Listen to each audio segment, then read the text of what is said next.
Have you ever heard the story of the lion that left his pride? He wandered alone, clawing for dominance in the wild.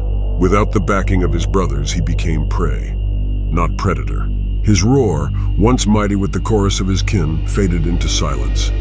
In nature, as in life, one truth never changes. Power is built in unity. And kings are not forged in solitude. Kings are crowned in brotherhood.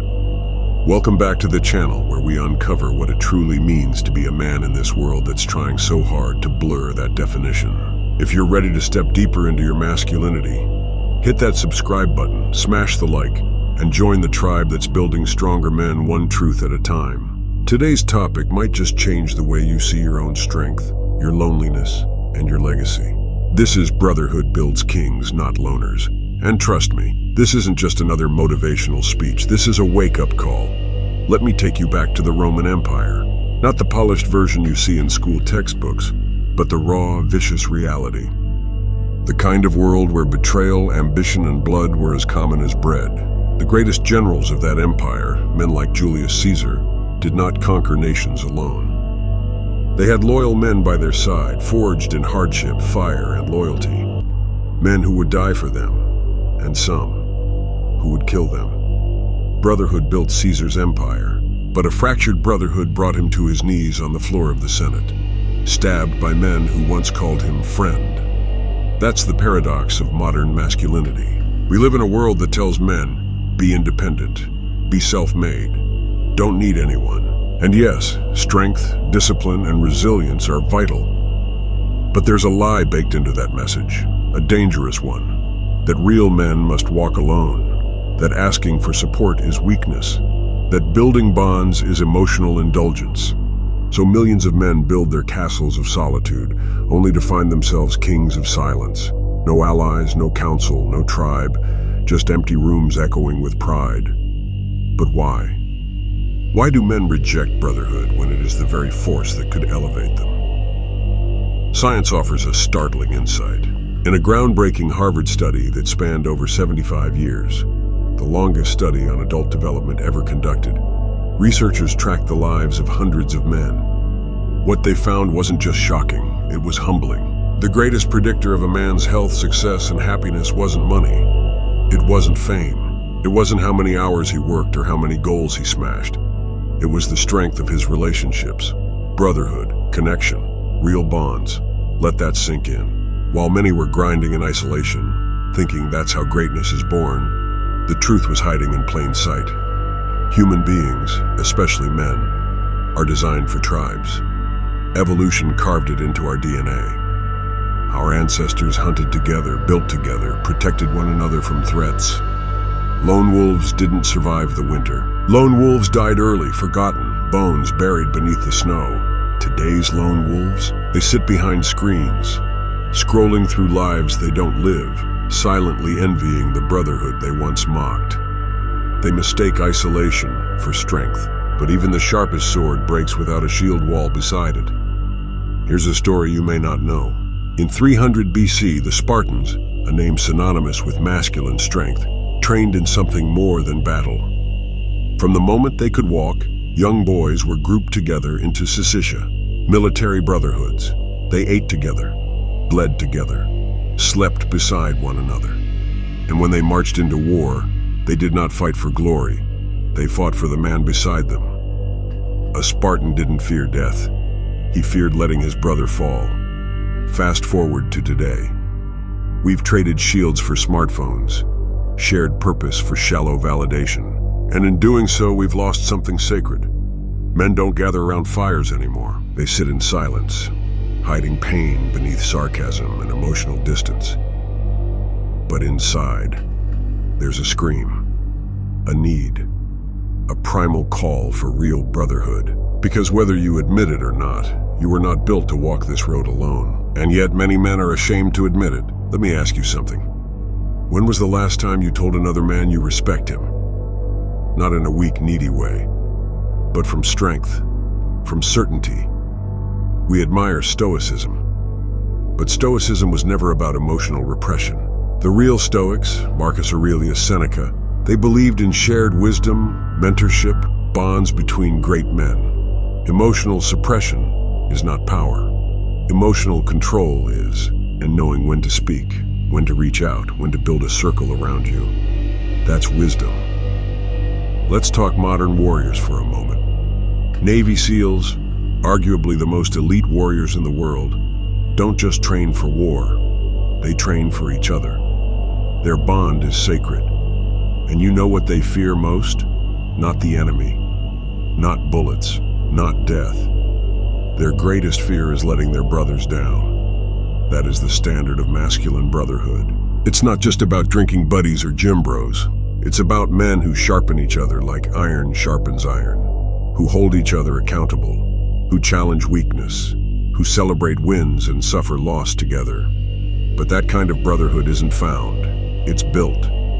Through time, trust, trials, and most importantly, through presence. Here's the painful truth. If you don't intentionally build a circle of men around you, life will build walls instead.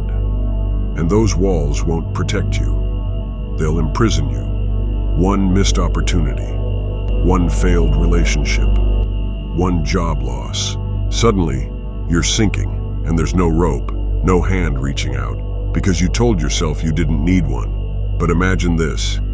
Imagine 5 men in your life who refuse to let you settle for average, who call you out when you betray your potential, who laugh with you in the light and stand with you in the storm. That's not a fantasy, that's a choice.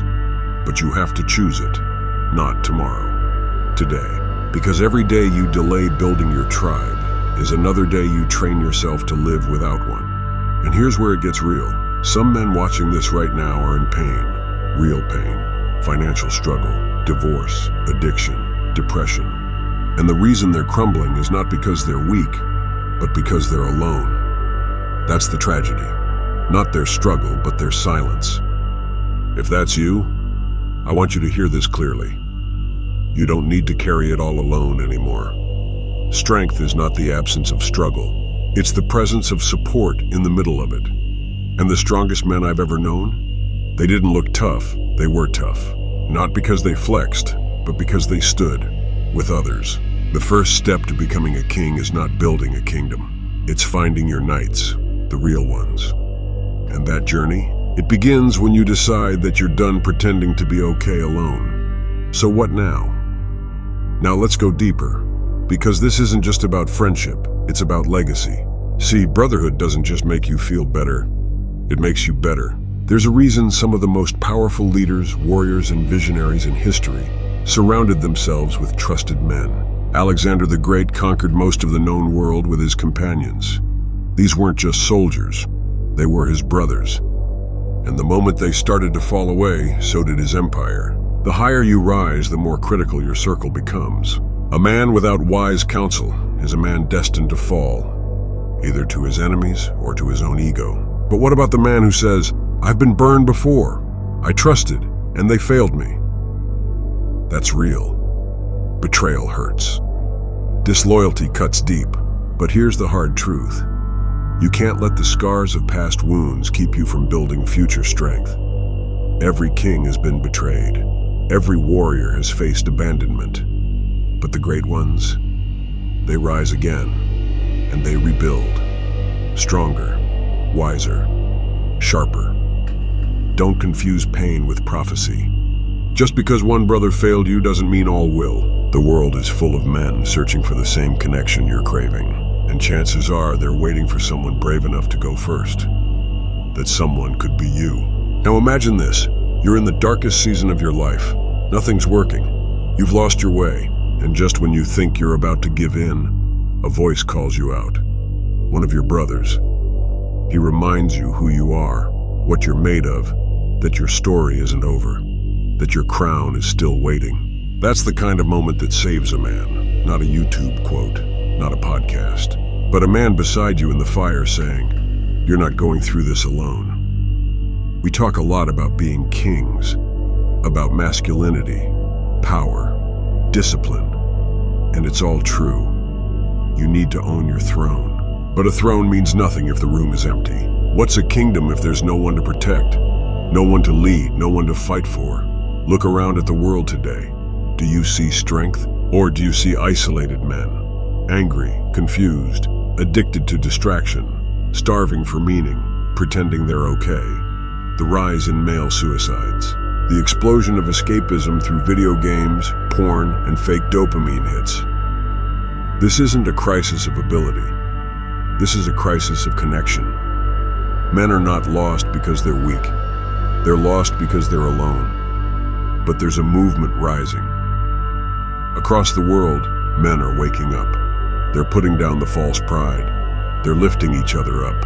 They're forming circles, meeting in gyms, around campfires, at tables, in masterminds, in garages. They're reclaiming what society tried to strip away: brotherhood, the primal power of a bonded band of men. And from those circles, kings are emerging. You want to lead? Learn to serve your brothers. You want to be respected? Learn to honor your brothers. You want to be unstoppable? Stand beside men who would take a bullet for you. That's how kings are made, not by walking alone, but by walking together, through war, through silence, through glory. And make no mistake, your brotherhood will be tested. There will be moments of tension, jealousy, competition, misunderstanding.